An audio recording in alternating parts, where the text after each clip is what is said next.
Okay, and here are the rest of those cards after we drew those cards that are in the blacksmith shop. And what we're going to do now is we're going to reintroduce the junk loot deck. Let's put that right here. And we're going to reintroduce the underworld artifacts. So quite simply what you're going to do is you're going to put all of these cards together to form the loot deck. And so when your heroes pop open a treasure chest and it says to draw a loot card, and we're going to be talking about this later. When your heroes slay a monster, there's something called the loot roll, and there's a probability of this monster, whatever you killed, of carrying a piece of loot. You're going to roll a d20 and consult a value on the monster card. So it might say 14 plus. So if you roll 14 or higher, you get to draw from the loot deck. And think of it as that monster was carrying that piece of gear. So you're going to shuffle all these cards in, and that's going to form your loot deck. So anytime in the game it says draw a loot card, from what I said, opening a treasure chest or some other things that's in the encounter deck, you're going to draw from this deck. And now you can see you're not always guaranteed to get shiny loot or epic or legendary. There's junk loot, and I think that's pretty awesome because, you're not guaranteed every time to get something, great. And to me, the junk loot just made another unique characteristic of Dungeon Crusade. And so when you have your loot deck here, you can just set it over by the village board or wherever you want. Okay, so let's move on to the next entry. If you have any questions, just put them down into the comment section, but that's as simple as that is.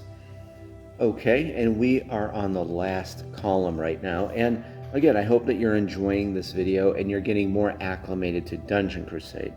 Okay, so this entry, Village Terror Level. Over on the village board, there is actually a terror level or a terror track. We're going to go look at that in a moment. But what happens is, if a hero ever perishes, if a hero ever dies, the terror track, the terror level, is going to go up by 1.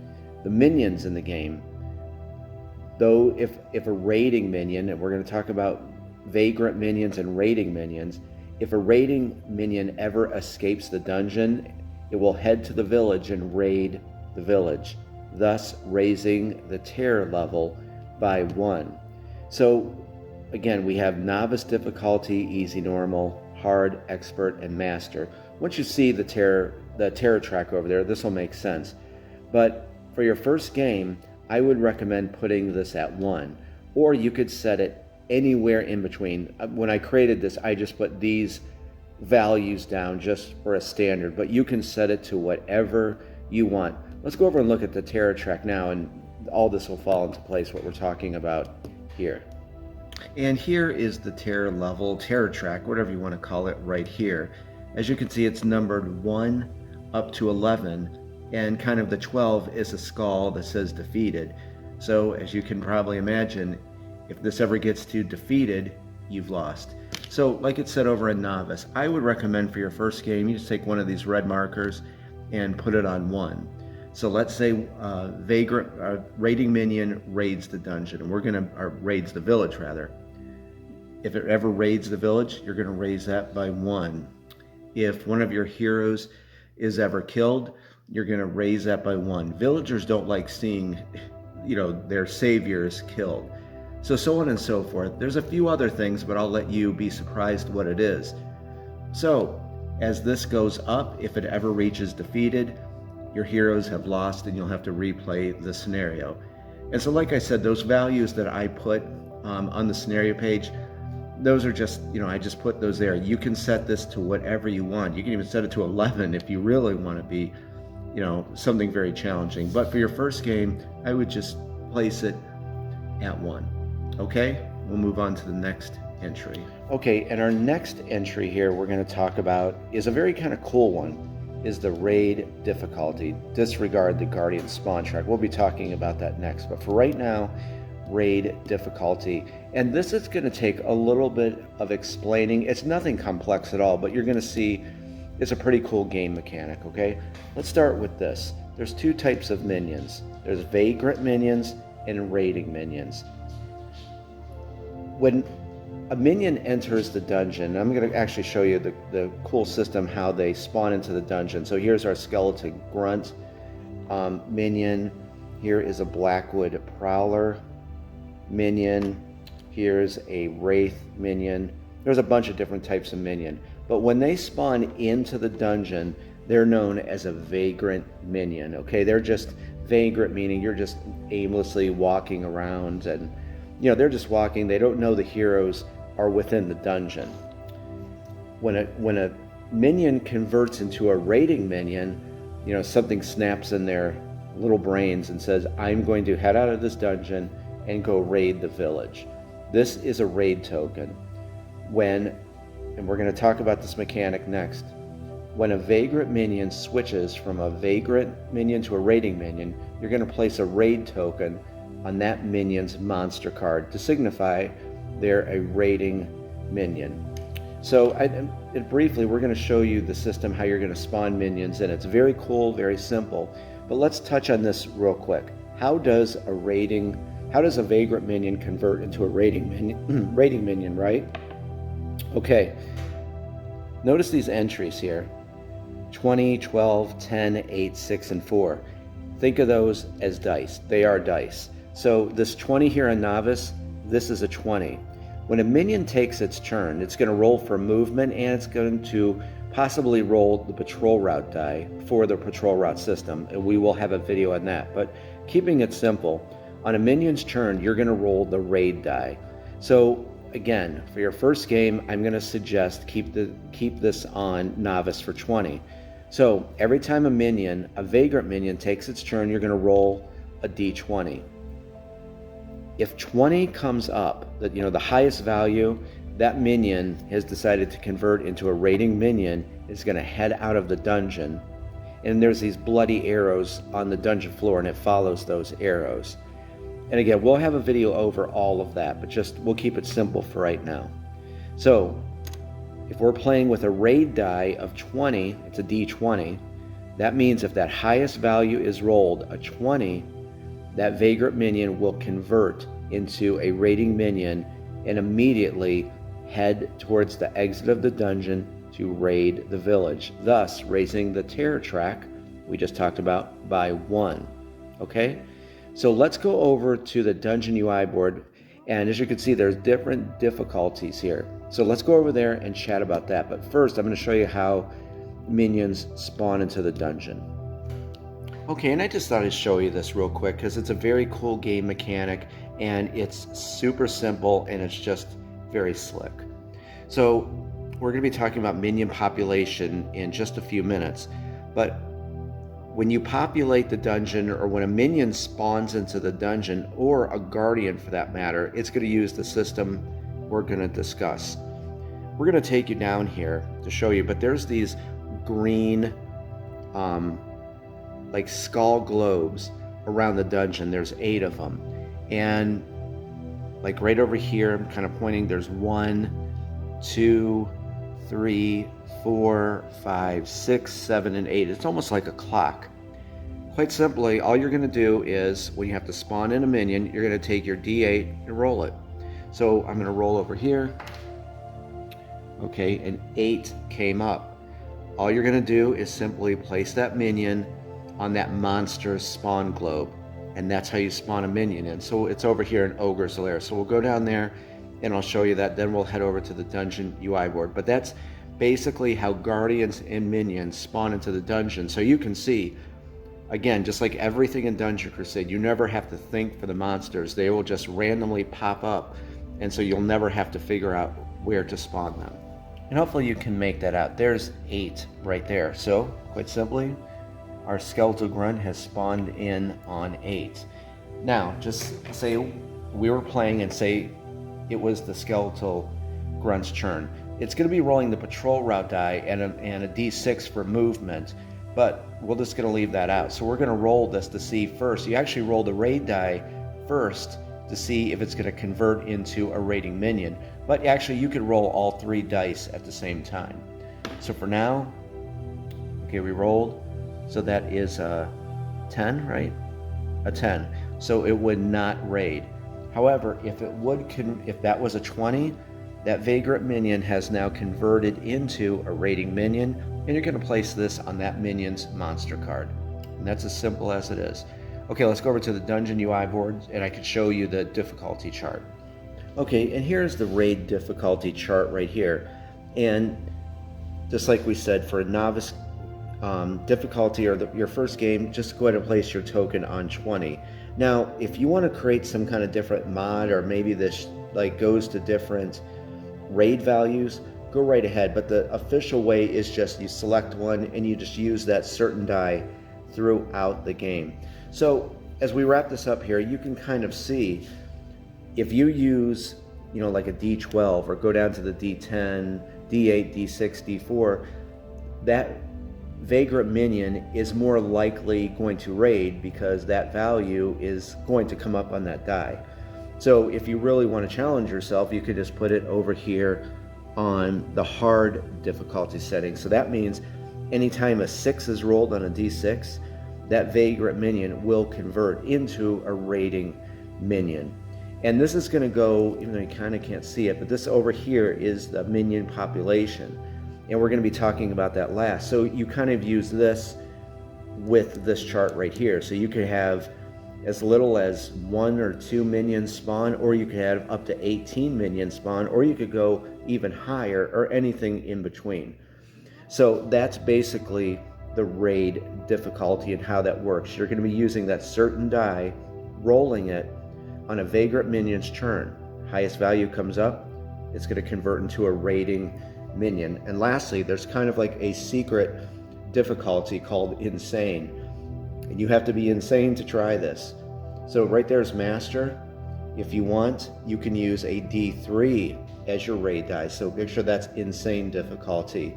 Meaning, every time that you're going to roll that D3 on a Vagrant Minion's turn, if a 3 comes up, it's going to convert into a raiding minion. Okay? If you have any questions, just let me know in the comments section. But that pretty much is like the raid difficulty game mechanic. Okay? On to the next entry. Okay, our next entry here is the Guardian Spawn Track. And again, if you watch the other videos, this will be very familiar to you. Over on the Dungeon UI board, there's a Guardian Spawn Track. So I just grabbed a few. There's 8 unique Guardians that I created for the game. So here is Banevik, Giant Ogre.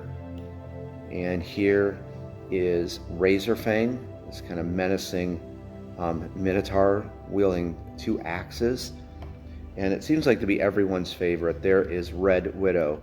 And there's a very cool origin story I wrote for Red Widow that no spoilers, but again, it'll just show you how much world building and lore I put in. This is a very interesting story, so you'll enjoy reading that. But anyway, there's just 3 of the 8 Guardians in the game. So the Guardian Spawn Track, when the game begins, and again, I'm going to recommend that you put this on 20. This is how likely a Guardian is going to spawn in, or how soon the Guardian or Guardians are going to spawn into the dungeon.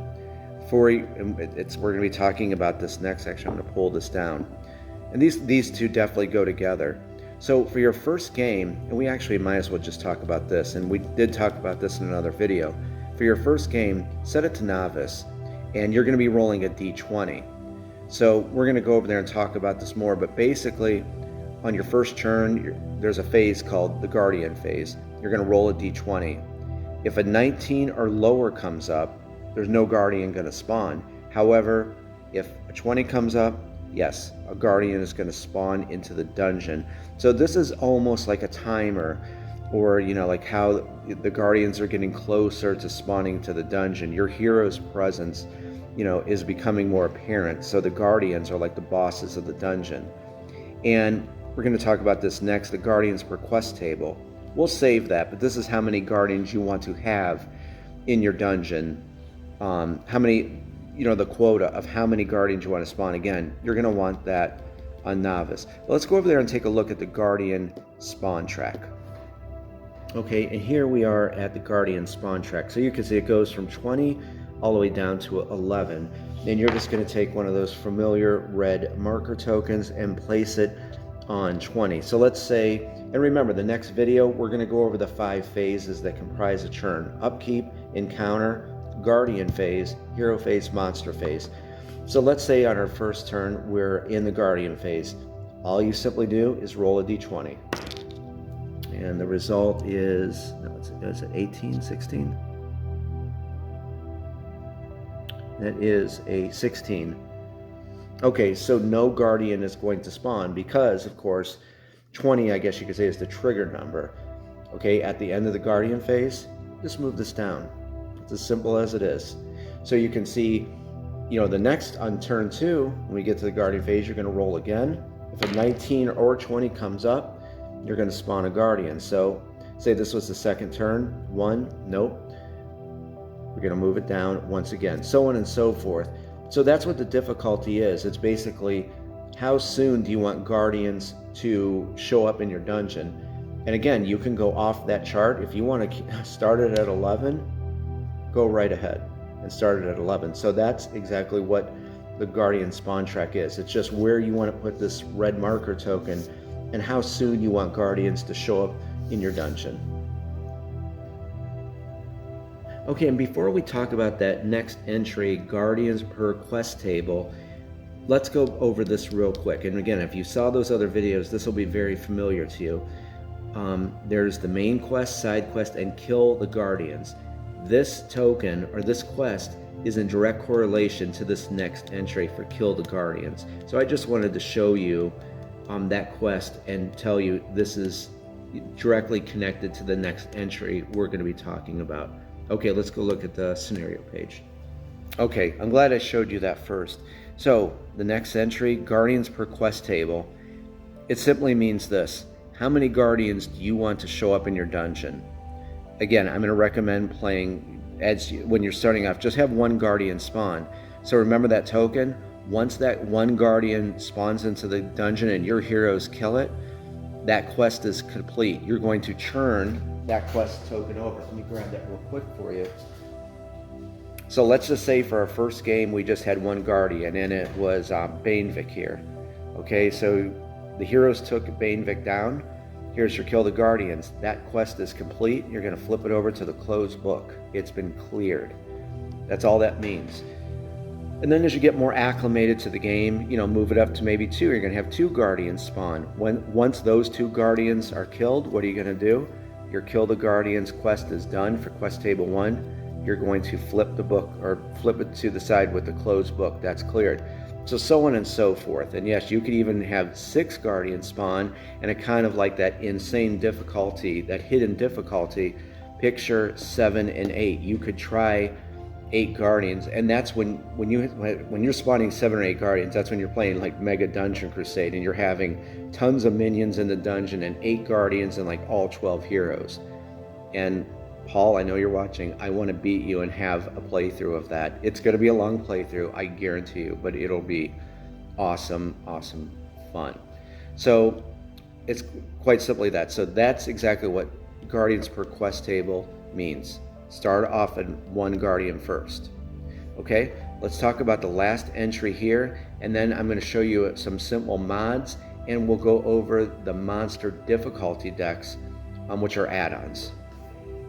Okay guys, and our last entry here is minion population, and what that means is how many minions do you want to show up in your dungeon.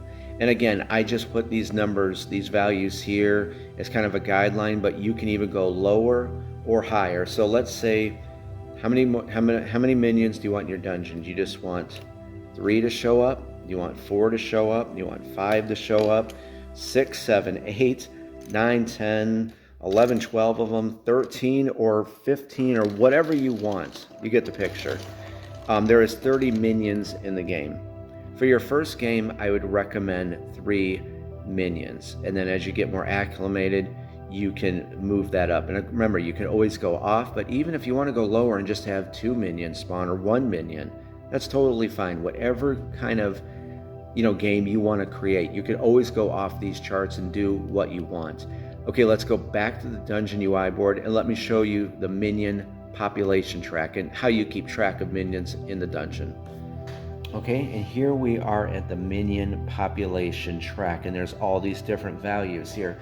So like I said, if you're going to be playing just, novice difficulty, take your familiar red tracker token and just place it on 3.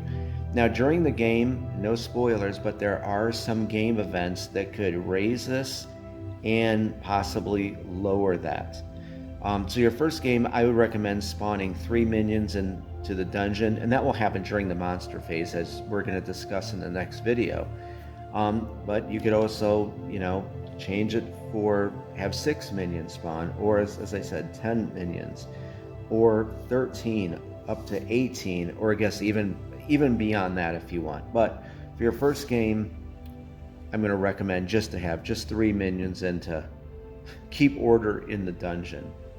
And guys, that about wraps it up for the scenario book. But before we pull the camera back, let me talk about a few easy mods, and let's go over the different difficulty decks for Dungeon Crusade. Okay, as we're wrapping up here, this is probably one of the most, I should have maybe put this right at the start of the video, or made a separate video just for this, and I may just do that. Let me discuss something before we show you. This is a speed mod. If you want to make the game even quicker, if you want to have an accelerated game of Dungeon Crusade, this is what you're going to do. But first, let's talk about the official way. Here's a hero card, and again, we're going to have videos over all of the stuff for you. Notice here, there's like this foot walking with, it says D6 plus 2. This is Zeke, our wizard.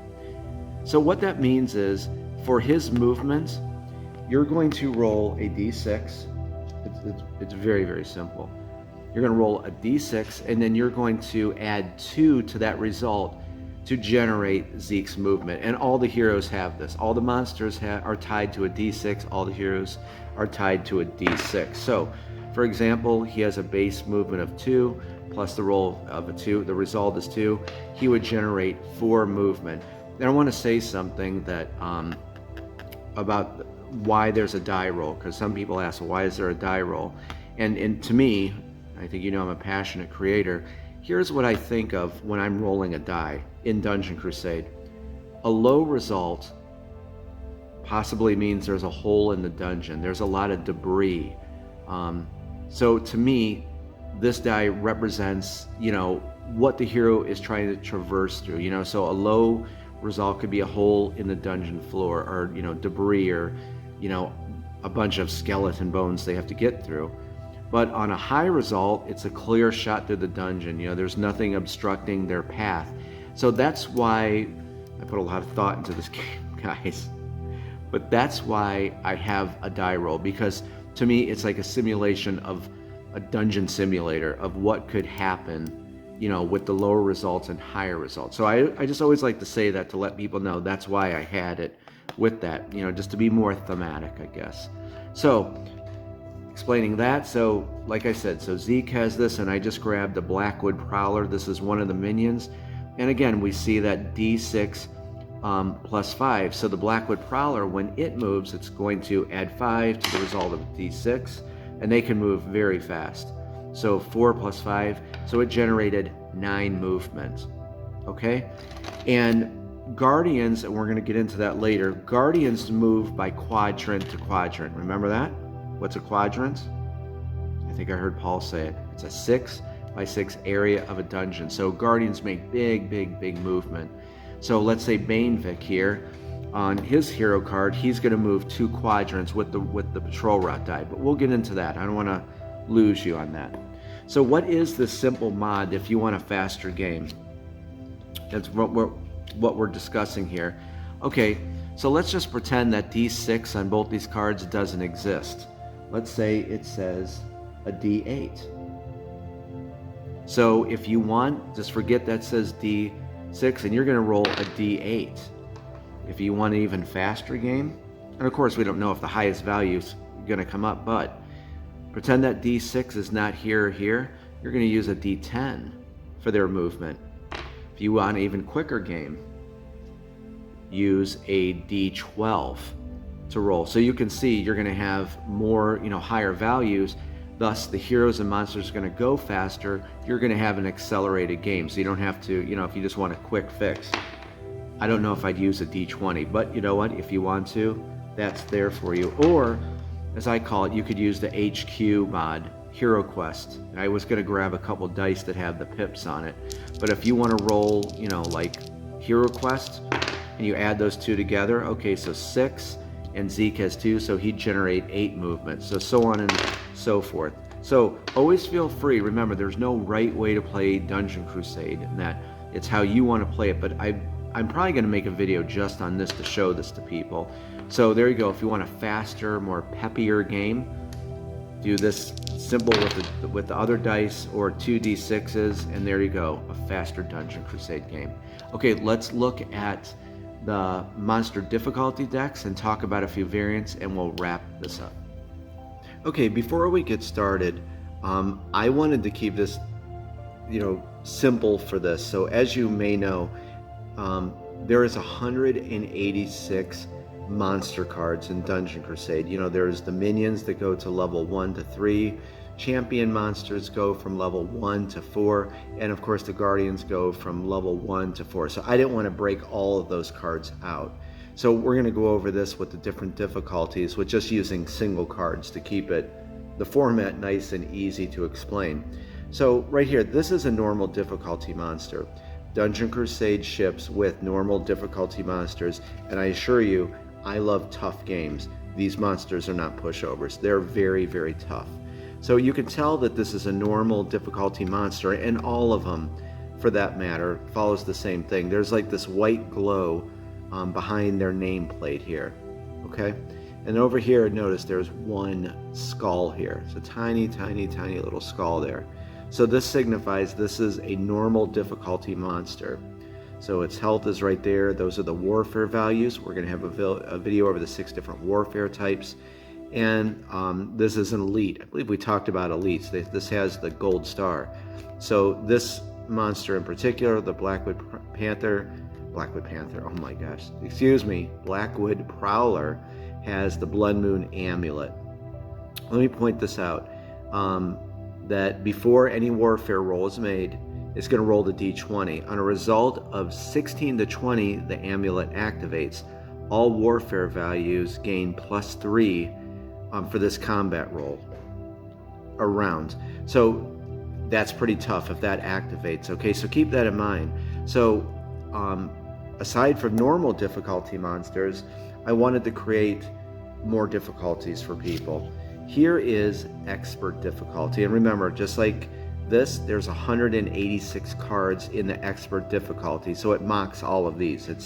They're exact, you know, replicas of these. However, you're going to notice warfare values are going to go up, damage is going to go up, they're going to have more health, and the big thing is, over here, there's more of a chance of the Blood Moon Amulet activating.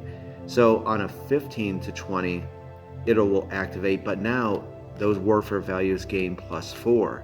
And you can tell, see, now it has the green glow to the name, and when I did the graphic design, I just used skulls. So now there's 2 skulls, okay? And if that isn't enough, there is heroic difficulty. So we have normal, expert, and here is heroic difficulty. These are the toughest monsters in the game.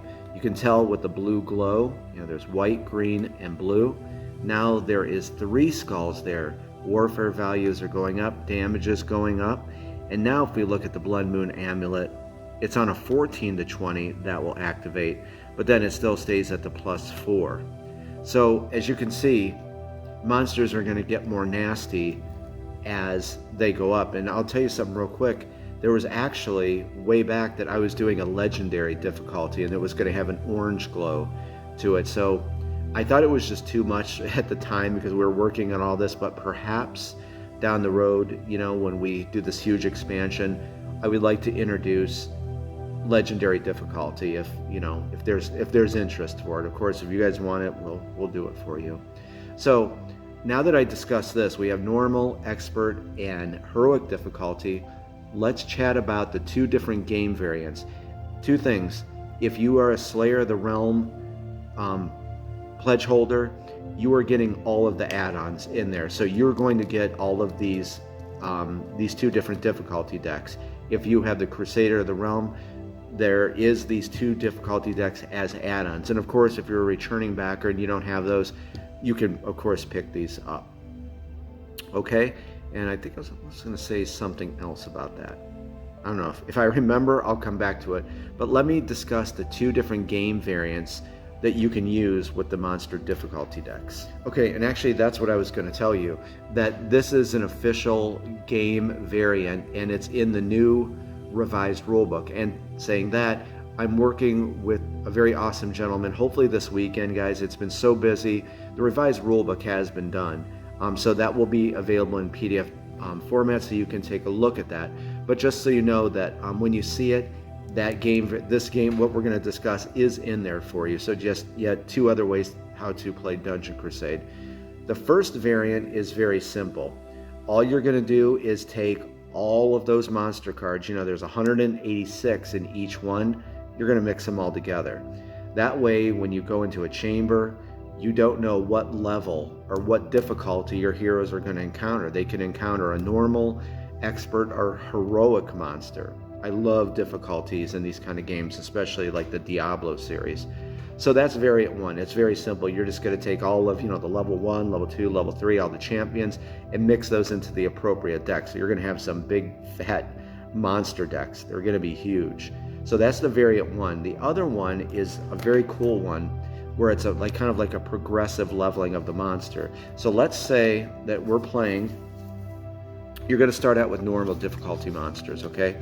You're going to have your heroic and expert to the side. So let's just say that Zeke kills this normal Blackwood Panther, right? You're going to place this card back in the box, but you're going to replace it with the expert version of it. You see, so it kind of leveled up upon killing it. So let's say Maheliak finds, this red, because remember there's red, green, and blue, and that's in conjunction with the colored bases here. I thought didn't we have a, well, this one's green, but you can see green, so there would be a red base. So let's say that Maheliak, our barbarian, slays this one, right? You're going to place this back in the box, and then finally you're going to bring out the heroic version here with the 3 skulls and the blue glowing letters. So as you can see, as your heroes slay them, they're actually going to get more powerful. That's a very cool, popular mod. So that is what that is. And if you have any questions, please let me know in the comment section, but it's as simple as that.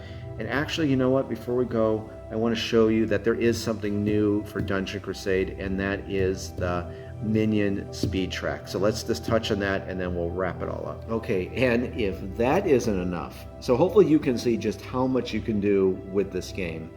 But finally, this is the new Minion movement speed track I created. And we're really going to touch on this in the next video when we go over the monster phase. But quite simply, this gives you more options on how the minions move. So there's 2 ways you can use this. At the start of the monster phase, you're going to roll a d6. Whatever value comes up, so notice it's like a d10, the monsters, or the minions rather, are going to be using a d10 for their movement. If a 1 comes up, they're going to be very slow moving. They're going to use a d3. And of course, if 6 comes up, they're going to be using a d12. So they're going to be able to move all over the dungeon. Meaning if you're going to play the official way, your hero is going to be using a d6. The other way you can do this is, and it's the less popular way, the people that are using this now, it seems like they do what I just said. They make one kind of just universal roll. Whatever comes up, that's the die the monsters are going to use to help generate their movement. The less popular way is for each minion, you're going to roll on this chart. So it's going to change for every minion. So it's, again, just more options how to play Dungeon Crusade. So that is yet another thing, how to tweak the game. Okay, so let's pull the camera back and wrap this up. Okay, everyone, and that wraps up this showcase video over the scenario system and other things. And I hope that you enjoyed this one. Yes, it was a bit long, and I don't think I ever went this in depth with talking about the scenario system, the different modes, and the monster difficulty decks. And I hope that you enjoyed this one and you're even more acclimated to Dungeon Crusade. Believe me, there is many, many more videos over the loot, the warfare types in the game. But our next one will be over the 5 phases that comprise a turn. So this weekend, I'm definitely going to be putting that together. And this just arrived actually when I'm shooting this, so it's going to be weird saying this now.